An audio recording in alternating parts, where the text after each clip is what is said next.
Welcome back to Primetime News, and a special welcome once again if you're watching on onespotmedia.com. Up first this evening, opposition spokesman on education RONALD THWAITES says the issues which led to the dismissal of Ruel Reid from the cabinet last week are more than what have been released so far. Already in the public domain are issues of nepotism, cronyism and outright corruption. But at a press briefing today, Mr. THWAITES indicated that the PNP is treading carefully to ensure it has all the facts before releasing more. TVJ's Kelisha Williams reports.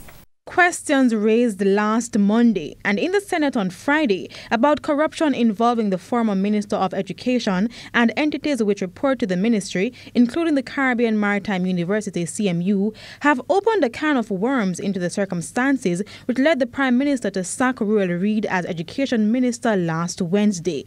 But the opposition spokesman on education, RONALD THWAITES, says his party has more information than is already in the public domain.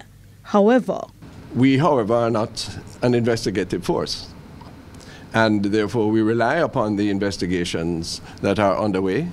We are very concerned that we must put out these questions so that answers are solicited, right, and fear that if we did not do that, some might be submerged. If you asked if we have more information or have information to back up these questions that are asked, the answer would be yes. Mr. THWAITES said they only need more proof. In the Senate, the questions range from whether or not the CMU funded a birthday party for the former education minister on a yacht in the Kingston Harbour to if resources from the university were used to build a home for a staff member, and also if it was employing politically connected persons. The CMU, in a release on Sunday, did not deny employing politically connected persons. Instead, it said it's an equal opportunity employer. There were also concerns over whether the former minister was properly advised.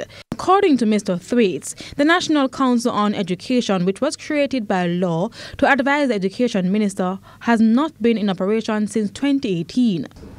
I found that during my tenure that the advice of the National Council on Education, headed at the time by the distinguished educator, the Honourable Simon Clark, and many others, was of considerable tempering and encouraging critical advice.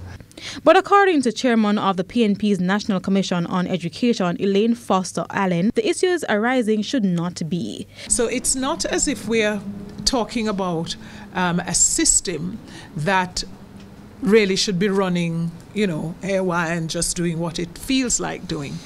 The system is buttressed and scaffolded by legislation, by policies, by procedures, and internal checks and balances. Kelisha Williams, TVJ News.